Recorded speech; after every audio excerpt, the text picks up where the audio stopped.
Brasil ODS, um programa do Observatório do Terceiro Setor com o apoio da FAPESP, explorando os Objetivos de Desenvolvimento Sustentável da Agenda 2030. Acreditamos que pessoas e organizações definem o futuro da sociedade com suas escolhas. Nosso foco é inspirar mudanças, pensamentos e atitudes para a construção de um mundo melhor. Os oceanos cobrem mais de 70% da superfície da Terra e possuem uma grande importância ecológica, climática e até econômica. Boa tarde, você está sintonizado aqui na Rádio Brasil Atual. Eu sou Franklin Valverde e começa agora Brasil ODS, um programa do Observatório do Terceiro Setor que tem o apoio da FAPESP, a Fundação de Amparo à Pesquisa no Estado de São Paulo. Hoje vamos falar sobre vida marinha, com Mariana Closet e Fábio Mota. Mariana Closet é bióloga e pesquisadora do Departamento de Ciências do Mar na Unifesp, no campus Baixada Santista, e responsável pelas ações de advocacy no Instituto Mar Adentro, Projeto Ilhas do Rio. Seja bem-vinda, Mariana. Obrigada, gente. Boa tarde a todos. Também recebemos como convidado do nosso programa o professor Fábio Mota. Ele é professor do Laboratório de Ecologia e Conservação Marinha, o LabEcMar, do Instituto do Mar da Universidade Federal de São Paulo, campus da Baixada Santista. E ele é coordenador de um estudo importante, e fala sobre a região do ecossistema marinho, que é mais rasa no Atlântico Sudoeste do que se previa. Seja bem-vindo, professor Fábio. Olá, Franklin e todos os ouvintes, uma boa tarde. Agradeço muito o convite de estar aqui com vocês. Nós é que agradecemos a sua presença, assim como também da Mariana. Um importante estudo realizado na região do ecossistema marinho mostra que é mais rasa no Atlântico Sudoeste do que se previa. O grupo da Unifesp determinou, pela primeira vez, limites verticais na região oceânica subtropical que banha a América do Sul. Os chamados ambientes mesofóticos, até então assumidos como iniciados em 30 metros de profundidade, se mostraram bem mais próximos da superfície. Fábio, você realizou esse estudo, né? Você foi o coordenador desse estudo, e eu gostaria que você primeiro começasse explicando para nós e para o público de maneira em geral, o que vem a ser esses ambientes mesofóticos, né? E o que significa isso dessa, digamos, essa região ser um pouco mais menor profundidade do que se previa. O que significa isso, né? E a importância desse estudo para o nosso dia a dia, digamos assim, ou para o dia a dia de quem mora próximo dessa região subtropical que banha a América do Sul? Bem, a vida marinha ela se distribui nos oceanos, né, muito dependente de uma série de fatores que regulam essa distribuição dos seres vivos que vivem nos oceanos, né? A temperatura, a luz, a profundidade, entre outros fatores ambientais, são muito importantes para orientar a distribuição dos organismos nos oceanos. A gente tem uma região no oceano, ali até mais ou menos, né, os 30 metros, a região eufótica, que ela tem uma penetração de luz bastante importante e permite a existência de organismos que fazem a fotossíntese, né? Então a gente chama esse ambiente eufótico, e abaixo desse ambiente eufótico, anteriormente cunhado na literatura, uma região entre os 30 metros de profundidade e os 150 metros de profundidade, é uma faixa do oceano em que recebe uma menor intensidade de luz. Ainda assim, existe algum grau de fotossíntese que é realizada nessa região por alguns organismos, né? Mas esses organismos precisam ter algumas adaptações para fazer a fotossíntese e produzir energia para o ecossistema marinho. Esses ambientes, eles são os ambientes mesofóticos, eles são estudados especialmente em áreas tropicais do mundo, né? Então, se estabeleceu esse limite de 30 metros a 150 metros. Coincidentemente, esse limite de 30 metros, ele é exatamente o limite do mergulho científico, mergulho recreativo. Então, aquele mergulho que é feito com equipamento scuba, o seu limite ali, sem você precisar usar nenhum tipo de mistura de gases ou um circuito de mergulho fechado, que são os rebreathers, eles começam nos 30 metros. Então, a partir dos 30 metros, há uma menor incidência de luz e você começa a ter uma característica de organismos marinhos um pouco diferente, outras espécies que são adaptadas a essas condições. Isso foi cunhado na literatura internacional durante muitos anos. E aqui no Atlântico Ocidental, na nossa região subtropical da costa brasileira, no Atlântico Ocidental, a gente duvidava um pouco disso, porque nós temos muita sedimento na água, muitos rios caudalosos que acabam aportando muito sedimento, a água aqui é mais túrbida, né? Então há uma maior turbidez. Então a gente desconfiava, será que esses 30 metros são uma realidade, é uma realidade para os ambientes mesofóticos? Será que o ambiente mesofótico aqui na área subtropical do Brasil, ali, ela ainda é os 30 metros? E aí a gente investigou, então esse foi o pano de fundo da nossa investigação. Nós usamos duas abordagens, a gente tentou medir com sensores disponíveis em bancos de dados pela internet, a gente usou um proxy do NOAA, né, que é uma grande agência internacional. Então a gente usou a medida de intensidade de luz sobre uma área aqui no subtropical, sobre as áreas que a gente utilizou, e a gente também usou são as estereofilmagens remotas com isca, que do inglês chama-se BRUV, que é a abreviação desse termo, estereofilmagens remotas subaquáticas com iscas, que é uma estrutura de metal com duas câmeras filmadoras dentro de uma caixa estanque, que permite ela sofrer intempéries da pressão, quanto mais fundo, maior a pressão no ambiente marinho. A gente tem um mastro de cerca de 1,5 metro de comprimento, e na ponta desse mastro tem 1 quilo de sardinha macerada, né? Então, essa estrutura, né, essa caixa de isca, né, que a gente chama, ela promove uma pluma de odor, de cheiro, ela atrai os peixes para frente dessas câmeras. Essas câmeras são calibradas, ou seja, elas têm uma sensibilidade de profundidade, a gente calibra antes de ir para o trabalho de pesquisa, e a gente consegue não só filmar os peixes que vivem nessas regiões, mas também possibilita a medida desses animais. Então, a gente consegue medir e identificar esses animais. Então, esse trabalho foi feito aqui na região do litoral de São Paulo, como no Parque Estadual Marinho da Laje de Santos, alguns parcéis importantes aqui da região, Dom Pedro, Parcel dos Reis, as áreas adjacentes à Ilha da Queimada Grande, a Ilha da Queimada Pequena, porque são áreas que existem formações recifais abaixo dos 30 metros de profundidade. Então, nós distribuímos essas filmagens nesse gradiente de profundidades, recifes mais rasos e recifes mais profundos, abaixo de 30 metros de profundidade, e fomos comparando a estrutura da quantidade e das espécies de peixes que estavam ali.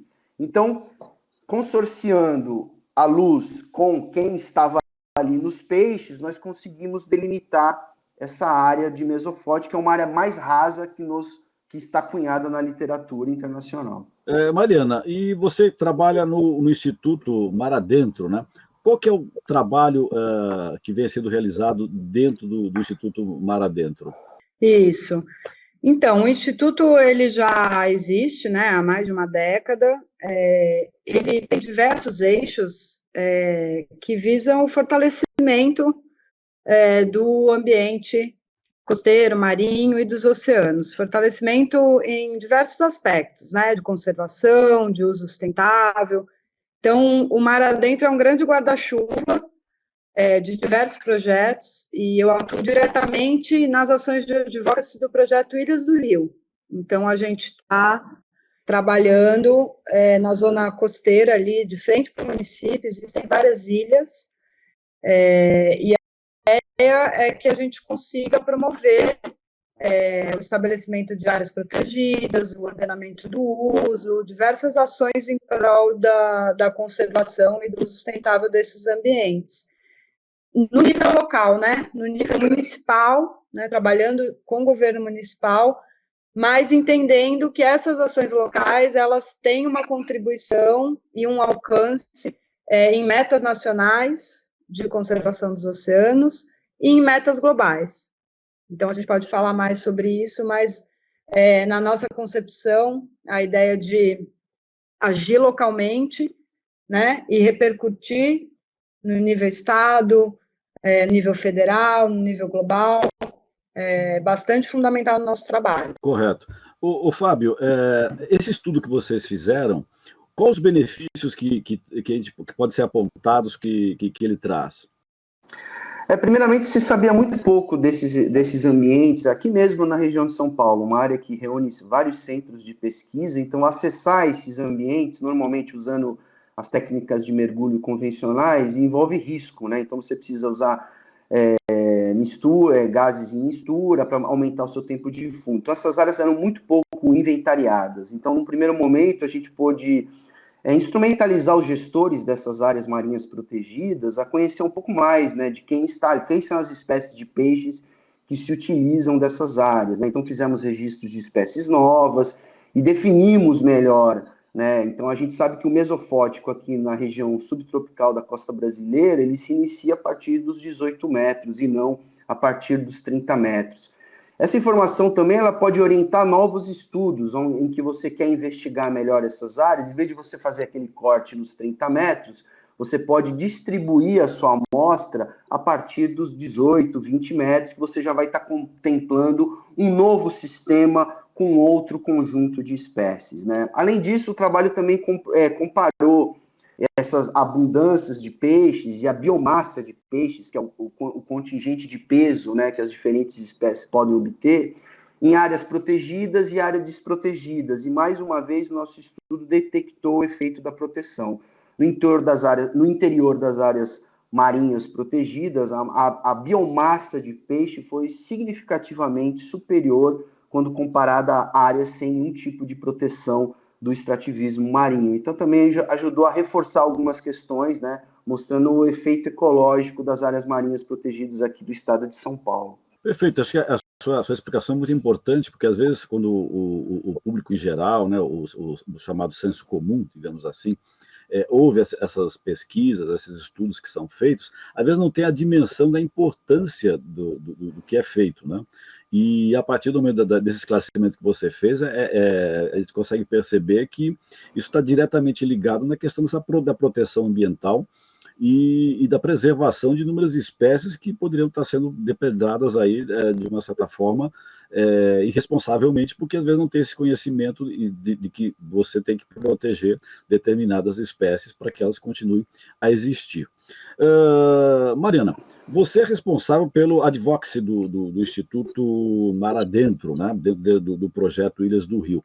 No que consiste essas ações do advocacy que você é responsável? Basicamente é interessante, porque ele soma bastante ao que a gente veio falando até aqui em relação aos estudos. Assim, basicamente, as ações de advocacy são para legitimar, né, no nível de legislação mesmo, a proteção da zona costeira marinha e dos oceanos. Então, assim, o projeto Ilhas do Rio, ele já tem um monitoramento de biodiversidade que acontece em algumas ilhas, né, na frente do município do Rio de Janeiro, de 10 anos. Então, agora, esse monitoramento da biodiversidade, todo esse levantamento de dados, ele precisa ser útil à tomada de decisão do governo. Então, para isso que esse eixo de advocacy entra dentro do projeto, para que a gente possa traduzir os estudos científicos numa linguagem pública, né, para que o tomador de decisão consiga ler uma nota técnica, por exemplo, que fale sobre a importância de proteger aquela ilha que está na frente de Ipanema, sem ter que ler os estudos científicos, né, que nem sempre eles leem, eles não têm esse tempo, eles não têm esse conhecimento, se tiverem um interesse. Então, o advocacy, ele vem nesse sentido, de subsidiar mesmo a tomada de decisão e, especificamente, dentro do projeto Ilhas do Rio, o trabalho é para conservar essas áreas mesmo, né? Para conservar o costão rochoso, todas as espécies que estão nele, para cima e para baixo do mar, né? Para ter uma área de entorno das ilhas que seja ordenada, que não tenha um turismo de massa desordenado, impactando, um controle do plástico, do esgoto, da pesca fantasma, né? De todos os impactos que a gente tem. Então, as ilhas, no caso da cidade do Rio de Janeiro, tem muita ilha próxima à costa. Então, o trabalho é fazer um ordenamento e legalizar isso, né? Legitimar, não só com a sociedade civil, com as comunidades usuárias tradicionais e com o governo também. Então, a Advox vem nessa linha política, de incidência política. Certo. Você falou em pesca fantasma, o que vem a ser isso? A pesca fantasma é um termo, né, que significam os petrechos de pesca que acabam sendo abandonados no mar.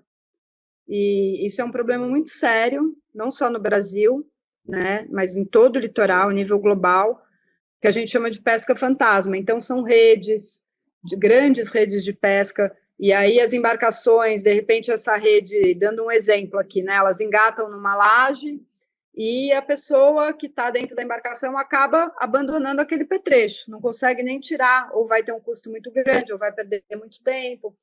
E aí essa rede fica dentro da água e ela acaba matando animais, né? Ela vira um problema. Então, a pesca fantasma é esse petrecho que fica abandonado, e isso vem sendo trabalhado, inclusive, no nosso litoral mesmo, na Baixada Santista, no próprio Rio de Janeiro, né, na Ilha Grande. Existem várias iniciativas interessantes relacionadas a diminuir esse impacto da pesca fantasma, que valeria até a pena uma investigação, um programa, que são empreendedores, cientistas, tem várias pessoas envolvidas em recolher esse lixo, né, esse petrecho, e transformar isso em outras coisas. Existem iniciativas de incentivar os pescadores a recolher, sim, esse lixo, não deixar no mar. Eu agradeço até a sugestão de pauta, Mariana. Acho que essa pode ser uma pauta bastante interessante aí, que ficam abandonadas essas redes de pesca, esses instrumentos aí, e viram armadilhas e matam uma série de animais pelo descaso total do ser humano que acabou abandonando esse material. Agora chegou o momento de nós ouvirmos a Rádio ONU, a nossa parceira de conteúdo aqui do Observatório do Terceiro Setor, que traz a reportagem Unesco alerta para acusações de crime financeiro usada para silenciar jornalistas. Felipe de Carvalho, de Nova York, tem as informações. Notícias do mundo com a ONU News. Os últimos 3 anos foram marcados por um aumento alarmante de acusações contra jornalistas e meios de comunicação a respeito de supostas irregularidades financeiras, como fraude, lavagem de dinheiro e evasão fiscal. O alerta é da Organização das Nações Unidas para a Educação, Ciência e Cultura, Unesco, em um relatório divulgado na quarta-feira. A agência analisou 120 casos entre 2005 e 2024 e identificou um padrão de acusações infundadas destinadas a pressionar, intimidar e silenciar os profissionais do setor. O chefe da seção de Liberdade de Expressão e Segurança dos Jornalistas da Unesco explica que a maioria dos casos envolve profissionais que investigam situações de corrupção ou reportam momentos relevantes para as democracias, como protestos e campanhas eleitorais. Em entrevista à ONU News, Guilherme Canella afirmou que essa via de intimidação está sendo explorada principalmente por atores estatais. Uma hipótese relevante é que os atores que usam ou que estão mal utilizando esse tipo de legislação, o que eles desejam é não atacar diretamente aquilo que o jornalista ou a jornalista diz, mas usar o que, por exemplo, a Convenção Americana de Direitos Humanos chama de censura indireta, que são outros mecanismos, como neste caso, por exemplo, o uso de legislação financeira, outros mecanismos, mas que ao final chegam ao mesmo resultado, que é tentar impedir que a matéria saia, que a história continue. Falando da sede da Unesco em Paris, Canella disse que 60% dos casos de uso de legislações fiscais ou financeiras para gerar assédio contra jornalistas ocorreram entre 2019 e 2022.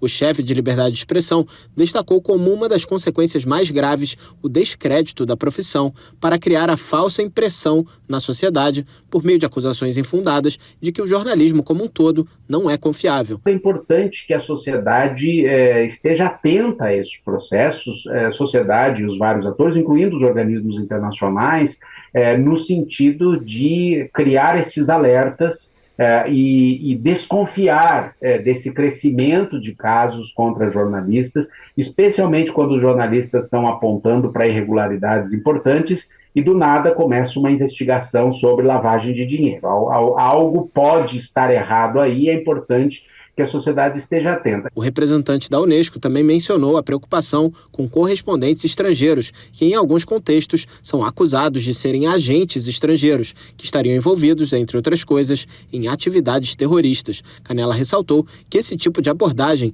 usa legislação financeira para questionar o fato desses correspondentes receberem recursos vindos de fora do país. Enfim, o que é um contrassenso, porque se eles são correspondentes estrangeiros, é claro que eles precisam receber recursos que vêm fora do país. Então, quando a gente começou a perceber que isso já estava acontecendo há alguns anos, quando a gente fez essa investigação específica sobre a segurança de correspondentes estrangeiros, a gente viu que era importante dar um passo além e entender um pouco melhor o que hoje a gente está lançando, que é esse estudo sobre o uso da legislação financeira. O representante da Unesco explicou que, embora as legislações fiscais e financeiras sejam absolutamente legítimas, há uma tendência de uso ilegítimo para atacar jornalistas que estão fazendo o seu trabalho. Outras consequências individuais identificadas na pesquisa incluem congelamento de ativos, levando à falência, multas elevadas e prisão por até 15 anos. Em alguns casos, jornalistas e suas famílias foram forçados a deixar seus países devido a acusações financeiras ou por medo de enfrentar tais acusações e perseguições legais. Da ONU News em Nova York, Felipe de Carvalho. Ouvimos aí o Felipe de Carvalho com essa denúncia aí que é muito importante que todo mundo saiba, né? Porque às vezes não tem como atacar o jornalista de uma forma direta, então usa certos subterfúgios, né? Teorias da conspiração, olha, esse pessoal que está aqui no país, é estrangeiro, de uma agência de notícia, na verdade é um agente infiltrado, para desacreditar, né? Às vezes não querer divulgar certas informações, certas denúncias que acontece. Na época agora que recente aí da pandemia, teve muito disso, né? O pessoal divulgando, o pessoal negacionista, o pessoal que é anti-vacina, né?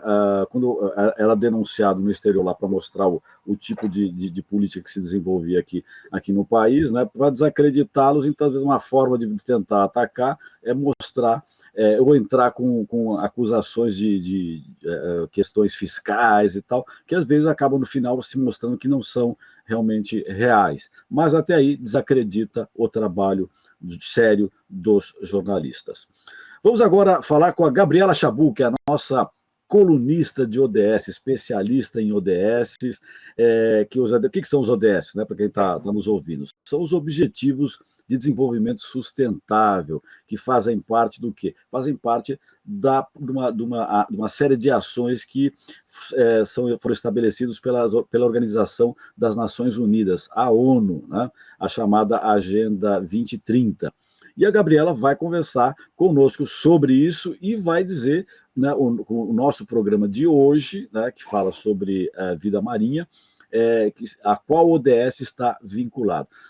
Boa tarde, Gabriela. Seja bem-vinda mais uma vez aqui ao nosso programa. ODS em Pauta. Olá, Franklin. Boa tarde. Obrigada. E aí, qual é a vida marinha está relacionada com que ODS? Franklin, o tema do programa de hoje, a vida marinha, tem um objetivo especial, tem um objetivo específico, que é o ODS 14. Então, as metas do ODS 14, elas estão justamente buscando conservar e usar de forma sustentável os oceanos, os mares, os recursos marinhos. A gente traduziu para o português como vida na água, mas, na verdade, é vida marinha. Confia em mim, quando a gente fala de vida marinha nos lagos, é o ODS 15, que é vida terrestre. Acho que principalmente a meta 14.2, que vai incentivar a gestão sustentável e a proteção dos ecossistemas marinhos e costeiros para evitar impactos significativos. Eu entendo que a pesquisa, né, da FAPESP, que a gente começou a conversar hoje no início do programa, ela é importante porque a gente precisa mapear esses ambientes para auxiliar na proteção dessas áreas, né, Franklin?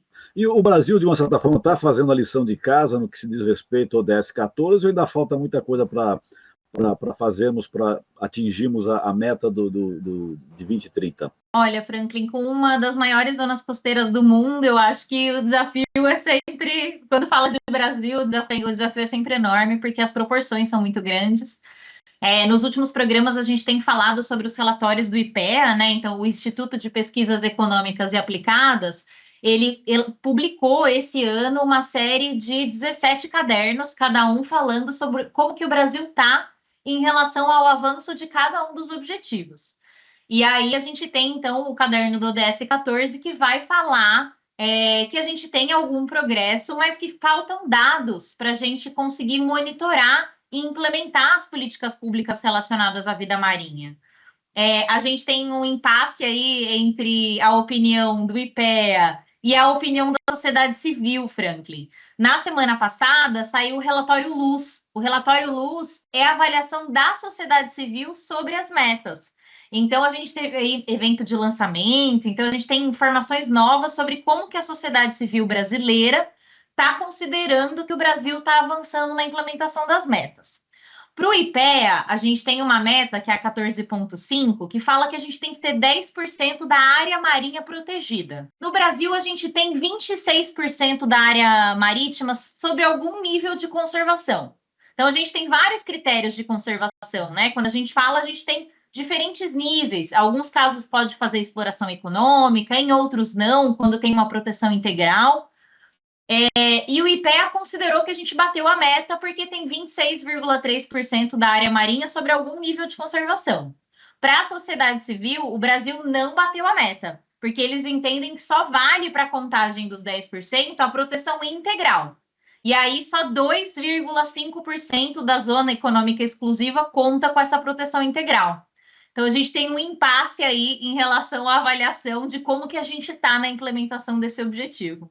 Precisa se conversar para chegar a ter um critério único, né? As duas coisas são importantes, né, Franklin? É importante proteger em geral e é importante uma proteção integral.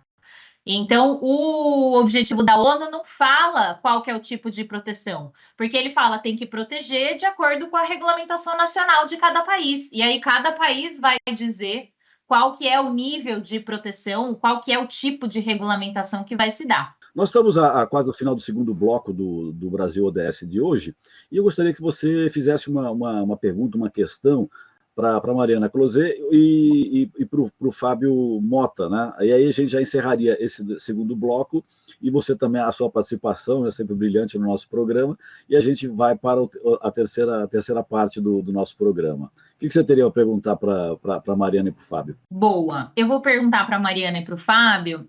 O relatório ele vai destacar que teve um aumento nos investimentos. O relatório do IPEA vai dizer que teve um aumento nos investimentos relacionados ao planejamento integrado do espaço marinho. O BNDES ele dobrou os investimentos em projetos marinhos, né? O que é importante aí para financiar a proteção desses ecossistemas. Vocês que estão pesquisando esse tema, vocês sentem que tem mais financiamento da pesquisa nesse tema? Como que vocês sentem os investimentos públicos nesse tema da vida marinha? É muito legal essa iniciativa da sociedade civil brasileira do relatório Luz. Eu acho super interessante, é muito importante divulgar, faço parte também da construção do capítulo 14, e eu acho assim, que realmente tivemos os investimentos, especialmente relacionados ao planejamento espacial marinho, né, financiado pelo BNDES, então é isso que está constando no relatório do IPEA,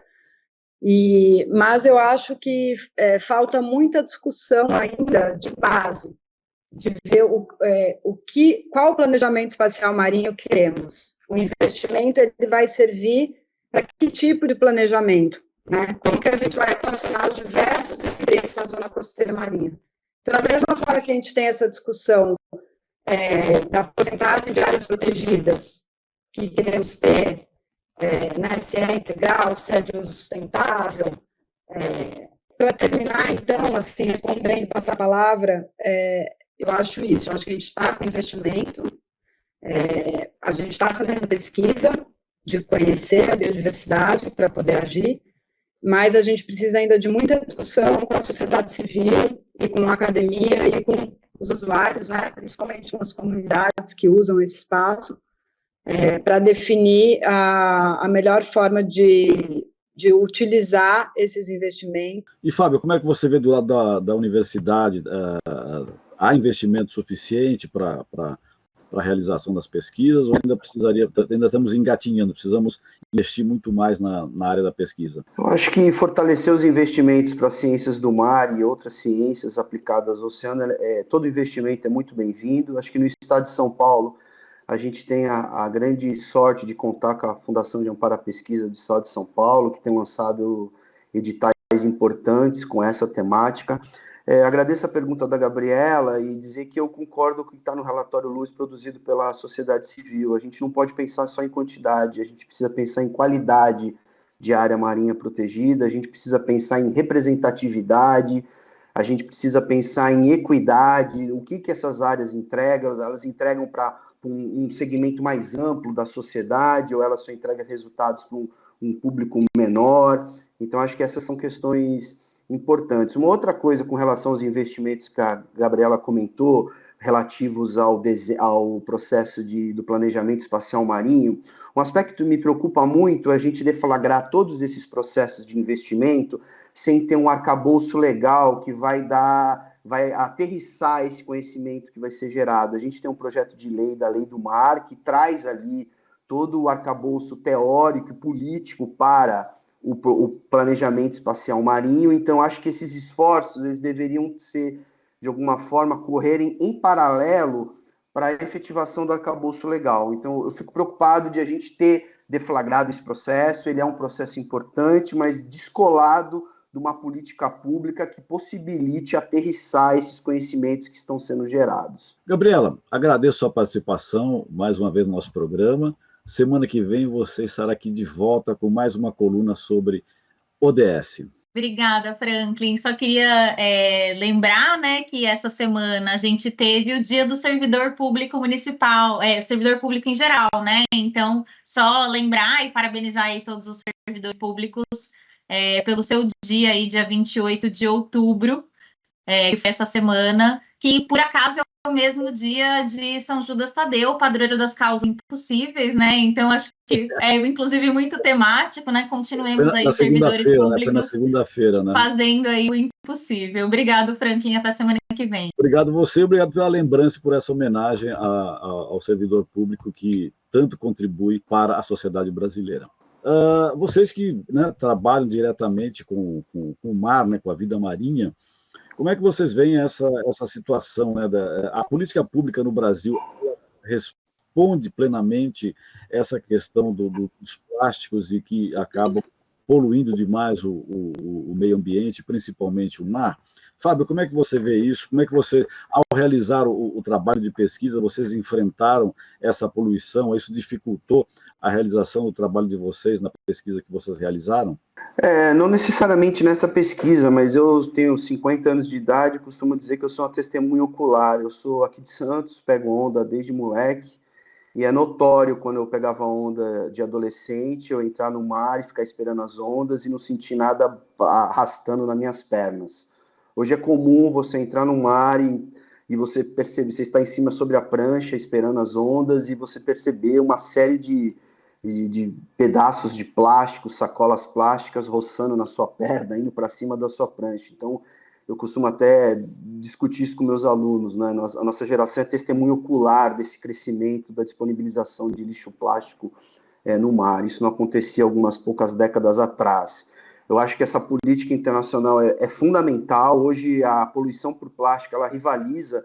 Se a gente for pensar em quais são as principais ameaças à biodiversidade marinha, a pesca não manejada junto com a poluição por plástico estão ali muito próximos em termos de importância, em termos de comprometer, né, a qualidade da vida marinha, e não só da vida marinha, dos seres humanos também. Há um contingente de artigos mostrando o quanto esse plástico vem interagindo com os seres humanos de uma forma muito negativa, registros em vários órgãos do corpo, estamos consumindo plástico, estamos respirando plástico, e eu acho que não só um acordo internacional ele é muito importante e valioso, mas também políticas nacionais que também vêm sendo discutidas em Brasília.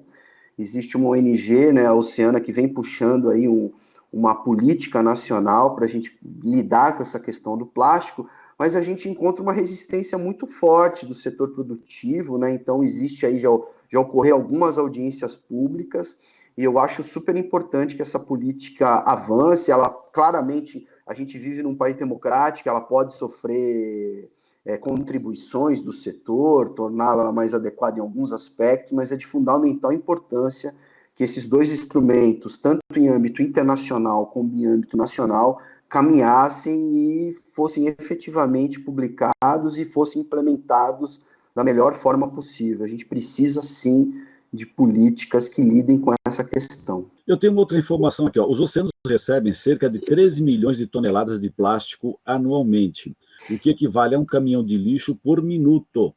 Estima-se que haja entre 86 e 150 milhões de toneladas de plásticos acumulados nos oceanos. Mariana, vocês aí no Instituto Mar Adentro, como é que essa poluição tem impactado o trabalho de vocês no... Não, é demais. Eu estou com o Fábio, assim, existem a política nacional, né, o projeto de lei de economia circular do plástico, está tramitando, o tratado internacional, convidar a todos também para procurar a campanha Pare o Tsunami de Plástico, é uma campanha aberta a toda a sociedade civil, liderada aí pela Oceana, com várias outras organizações da sociedade civil, do qual o Projeto Ilhas do Rio faz parte também. É hashtag Pare o Tsunami de Plástico. Tem muita informação importante na plataforma da campanha. E o lixo atrapalha realmente, assim, demais. A gente tem lajes de lixo ao redor dessas ilhas, né? As lajes que ficam no fundo do mar, o lixo, dependendo da circulação oceânica, ele para ali. Então, todo o nosso trabalho de pesquisa, de incidência política, ele também é acompanhado de um trabalho de educação ambiental, de limpeza dessas lajes, de tirar esse lixo, de levar esse turista que costuma frequentar as ilhas para fazer um dia diferente de coleta, né, para poder ver com os próprios olhos a quantidade de lixo. Além do que a gente vê, tem o lixo invisível, né, o microplástico que está dentro da gente, que a gente está comendo, está respirando, e tem o lixo que está preso no fundo do mar, que quem mergulha sabe, quem navega sabe. Então, impacta demais, assim, acho que a gente tem que fazer esse esforço mesmo de legislação e lidar com os interesses, que realmente da indústria é muito forte ainda no uso, né, de materiais que não cumprem, na verdade, a política nacional também de resíduos sólidos, né, que os estados também têm, os municípios têm. Então, um grande conjunto de falta de ação que a gente precisa rever, realmente. E chegou agora o momento de divulgar a nossa enquete que nós realizamos no Instagram. A cada programa que nós fazemos aqui na Rádio Brasil Atual, nós fazemos uma enquete com o tema do programa. E hoje o tema é a vida marinha, e nós fizemos a seguinte questão para os internautas e as internautas responderem. E além de responder a nossa enquete, também é possível fazer perguntas para os nossos entrevistados, para as nossas entrevistadas aqui no Brasil ODS. E a enquete de hoje é a seguinte: você é favorável à proibição de plástico descartáveis para reduzir a poluição dos oceanos? E veja só o resultado, 96% das pessoas disseram que sim, que são favoráveis que sejam proibidos esses plásticos descartáveis para reduzir a poluição que tem afetado todos os oceanos, não só os oceanos, o oceano que banha as costas brasileiras, como também de todo o mundo. E 4% disseram que não são favoráveis a essa proibição. Enfim, eu vou querer que a Mariana e o Fábio comentem esses resultados, né? 96% se mostra favorável a essa poluição, mas a poluição continua, né? Quer dizer, eu acho que não é só os 4% que disseram que não são favoráveis que poluem, né? Acho que tem muito mais gente poluindo pelo volume que a gente encontra de plástico e de outros materiais nos nossos oceanos. E as perguntas que nós temos aqui, né, foram enviadas pela Renata e pelo Luiz Augusto. Agradeço já antecipadamente, tanto a Renata como o Luiz Augusto, a colaboração de ter enviado essas questões aqui para o nosso programa. E eu vou iniciar com a questão da Renata para o professor Fábio. A Renata pergunta, Fábio, o que mais afeta a vida marinha? Eu acho que, obrigado pela pergunta, Renata, eu acho que a gente tem um conjunto de fatores ou de ameaças, né, que vem afetando a vida marinha. Então, a pesca sem nenhum tipo de ordenamento é um problema, né, por retirar a biomassa dos organismos marinhos. A gente não deve demonizar essa atividade tão importante, como tão importante culturalmente, socialmente, mas ela precisa sim ser organizada, manejada. O lixo plástico, como a gente já bem comentou, A gente tem também questões de espécies invasoras, espécies que vão ocorrer fora da sua área de distribuição normal, que vem também gerando bastante preocupação. E não só a poluição por plástico, né, a poluição química, né, então a gente tem muitos derivados de substâncias químicas que chegam aos oceanos e vêm cada vez mais gerando problemas, né, então a gente tem um conjunto de problemas e, infelizmente, temos ainda quase que como uma ameaça transversal, né, a questão das mudanças climáticas, né, o aquecimento das águas do oceano muitas vezes geram efeitos sinérgicos, né, acumulativos, quando se encontram com essas outras ameaças que eu comentei, algumas delas, né? Então, ela sempre é um pano de fundo, então ela acaba potencializando o efeito da acidificação dos oceanos, né? Enfim, às vezes biodisponibilizando algumas substâncias químicas que estão nesse plástico que vaga pelos oceanos. Então, a gente tem como dizer, a gente tem um conjunto de ameaças que ameaçam não só a vida marinha, mas a qualidade da qualidade ambiental dos oceanos. Então, é um problema complexo que demanda por soluções tão complexas quanto. E acho que é isso que a gente precisa, de alguma forma... E esse resultado da pesquisa, eu acho que ele também é muito mérito no sentido de professores de ensino médio, fundamental, que tem trabalhado essa questão do plástico aí com muita atenção, o terceiro setor também se envolvido bastante nessa questão, né? Eu acho que a gente precisa realmente repensar, e não só jogar na conta das políticas públicas que precisam ser elaboradas. Acho que o nosso papel enquanto cidadão de estar atento ao uso do plástico, às vezes você vai numa farmácia, né? O cara quer te vender um comprimido pequeno, ele vai colocar num saco plástico. A gente mesmo, como cidadão, pode ter atitudes ali do dia a dia, tentando evitar ali o uso exacerbado do plástico, ou do plástico de uso único, né? Que tem sido a primeira camada de ataque, né, das organizações, é primeiro tentar lidar com essa questão desse plástico que só tem um uso e depois partir para uma agenda mais audaciosa. Perfeito, acho que a sua observação é fundamental, Fábio. Né? Acho que as escolas têm um papel importantíssimo em orientar, em conscientizar todos e todas a começar a utilizar o plástico de uma forma mais racional, né? E a reutilizar, né? Porque às vezes isso não é reutilizado, isso vai diretamente para os aterros, e às vezes nem para os aterros, atirado na natureza, e aí, claro, vai poluindo de uma forma assim, absurda, né? Porque você joga num chão qualquer, vem uma chuva, a água da chuva leva para o córrego vai levar para o mar, né? E aí acaba, né, poluindo cada vez mais os nossos mares e comprometendo toda a fauna marinha e a própria alimentação, né? As pessoas se alimentam da pesca e a pesca já vem contaminada por esse excesso de plástico. Eu até não tenho aqui os dados, mas eu lembro que eu vi recentemente uma pesquisa de que começaram a pesquisar a carne de certos peixes e encontrar nela micropartículas de plástico, né? Então, quer dizer, nós estamos consumindo plástico também, né? Ao ingerir esse alimento. Mariana, a questão que eu tenho para você foi enviada pelo Luiz Augusto e ele pergunta: o que mais polui o oceano? Será que ele quis dizer de quantidade ou de variedade? Eu acho que o esgoto, né, o plástico, o esgoto, o aquecimento global, é uma coisa assim, não vou responder que polui o oceano, mas é um problemão, né, que está impactando a biodiversidade. Eu acho que é um pouco na linha da enquete, né, eu acho que os 4% da sociedade que a gente consegue alcançar, eu acho que a gente está trabalhando bem para isso, mas eu acho que a gente tem a infraestrutura do país que precisa de uma inovação com esse olhar de poluição nos oceanos. Então, a gente tem toda a infraestrutura de saneamento, que ela precisa funcionar 100% para a gente conseguir proteger que o esgoto não chegue, que o resíduo sólido não chegue, não desague no mar. E aí é uma das formas de você combater isso, essa política de infraestrutura e a regulação em cima da produção, né, da produção desse plástico de uso único, da indústria como um todo ter que inovar também. Acho que é um trabalho grande aí, mas que já está bastante mapeado o que a gente tem que fazer, né? Eu quero aproveitar também para convidar você que está nos ouvindo a participar das nossas redes sociais.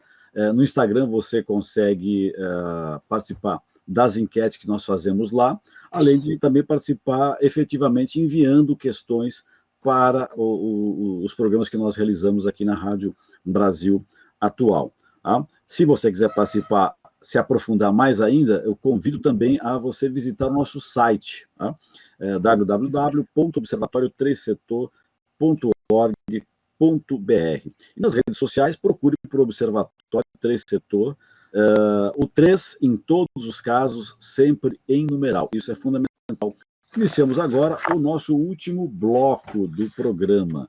E no bloco anterior, a gente falou sobre a questão do aquecimento, né? A Mariana citou a questão do aquecimento, e eu tenho aqui um dado, né? Os cientistas estimam que haverá um aumento de 1,5 graus centígrados na temperatura do planeta até 2040, segundo o painel intergovernamental de mudanças climáticas, o IPCC.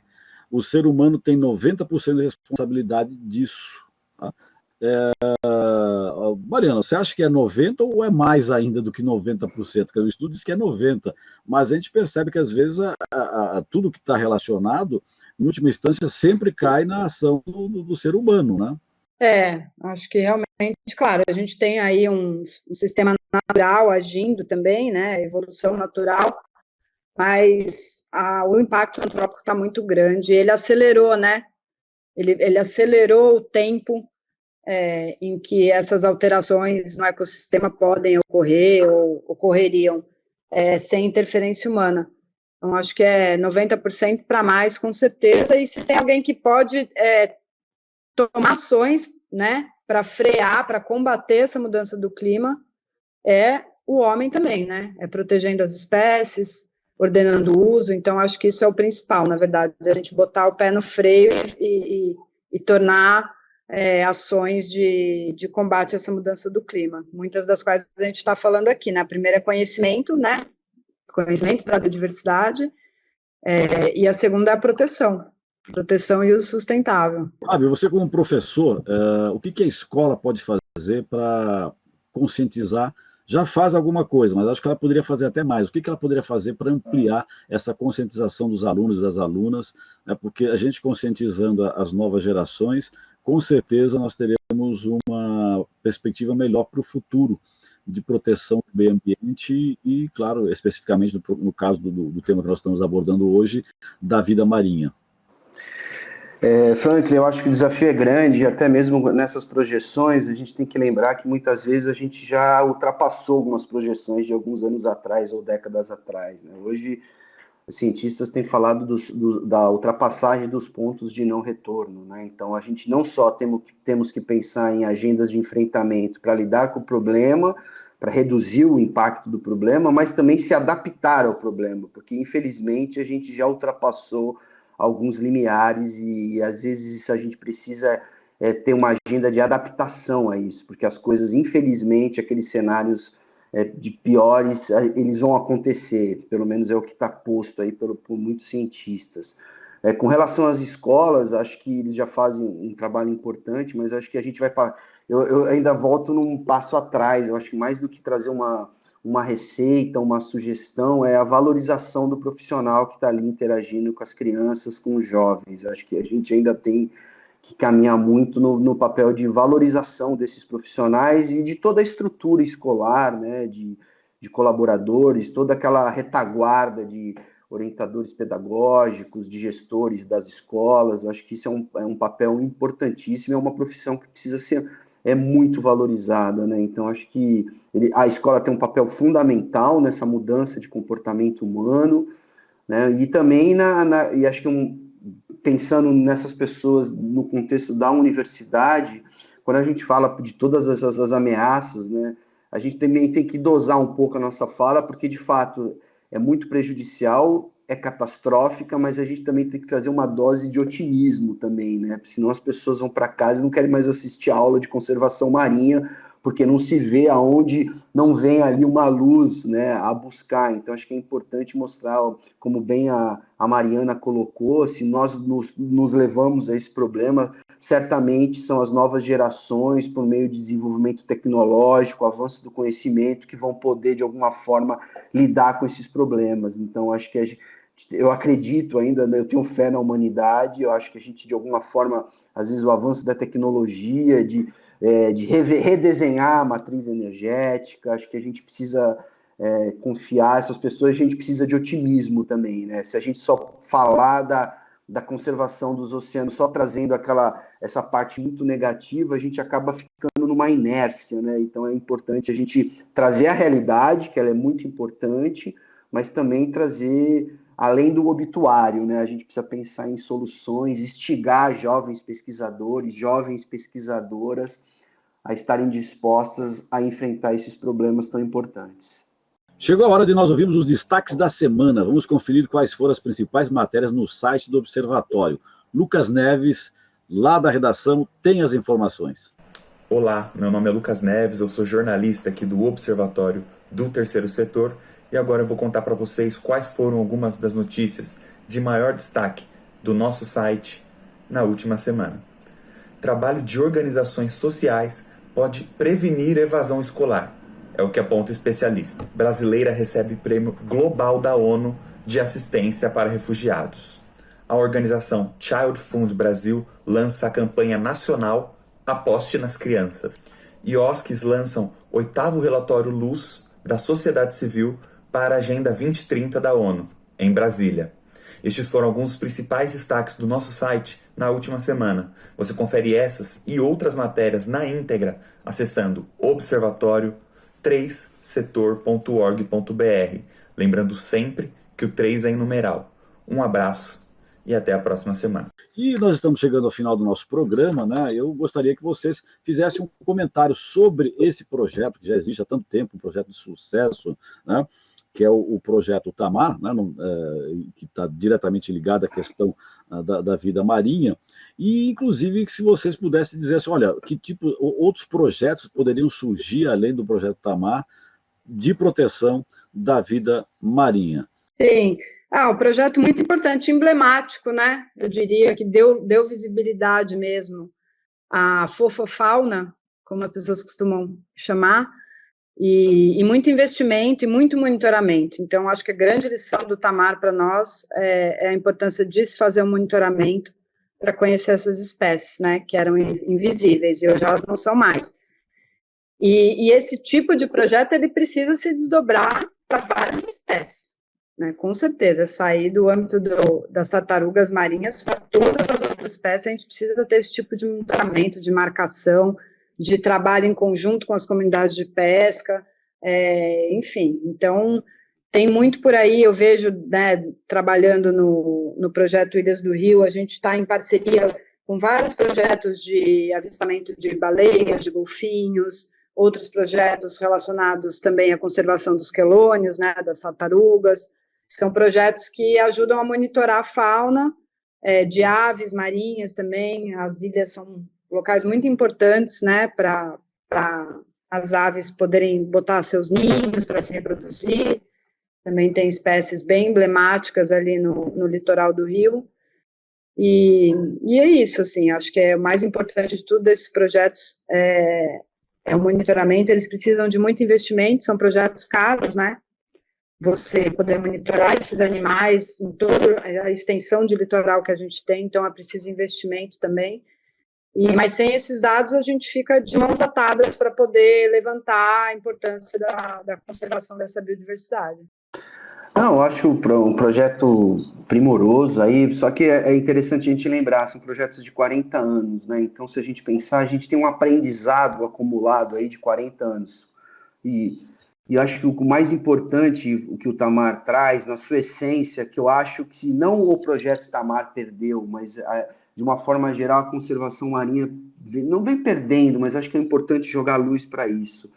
que acho que o Projeto Tamar, na sua gênese, trouxe a importância do diálogo com as comunidades costeiras, um diálogo de confiança, uma relação de confiança, e eu acho que isso é uma coisa importante quando a gente quer avançar na conservação marinha, a gente parar de apontar o dedo, de buscar culpados de algumas questões e trazer todos os usuários do mar, seja os extrativistas, os mergulhadores, né, as marisqueiras, para trabalhar junto na perspectiva de um oceano mais saudável, um oceano que cada vez mais as pessoas possam se utilizar dos seus bens. Então, acho que a grande mensagem desses projetos é a gente não perder, acho que um aspecto que era muito valorizado quando se falava do Projeto Tamar, dessa relação positiva entre o projeto e as comunidades costeiras, as comunidades tradicionais, as comunidades de pescadores. Então, acho que todo projeto de conservação marinha hoje tem que estar atento a isso. Não adianta só ficar na sua bolha,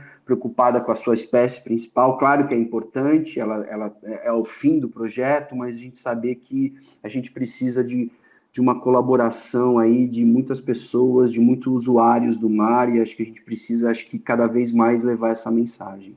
Os desafios são muito complexos, né? Então, e a gente já tem projetos de conservação marinha com foco em biodiversidade que já estão quarentões, né? Então, a gente tem muito aprendizado para ser utilizado, né? Então, acho que é importante a gente evitar erros do passado, né? E, enfim, avançar com uma agenda de conservação mais justa, mais equitativa, enfim, acho que é isso. Ponto final em mais uma edição do Brasil ODS, um programa produzido pelo Observatório do Terceiro Setor, que tem apoio da FAPESP, a Fundação de Amparo à Pesquisa do Estado de São Paulo.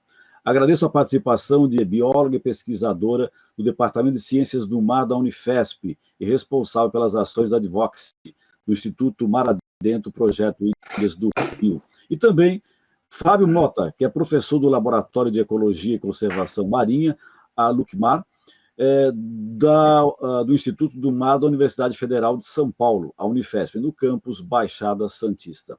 Não esqueça de seguir o Observatório em suas redes sociais, Observatório 3 Setor, no Instagram e no Facebook, além do site observatório3setor.org.br.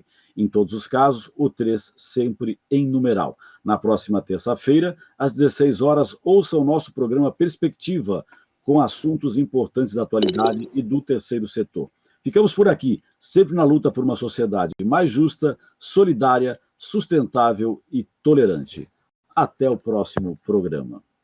Brasil ODS, um programa do Observatório do Terceiro Setor com o apoio da FAPESP, explorando os Objetivos de Desenvolvimento Sustentável da Agenda 2030.